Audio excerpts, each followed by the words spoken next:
Taigi, sveiki, visi su jumis sveikinasi. Aš Jotis. Ir šiandien mes esam priėminę tokį informacinį video apie streamą. Jo, darysiu savo pirmą streamą. To streamą, koks tai streamas, jau tai paliksiu mini paslaptėlę.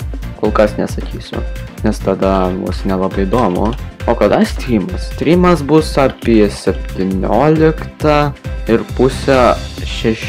kažkur. Jo, žodžiu. Lauksiu jūsų tuo laiku. Ir jo, susitiksim. Taigi, ate.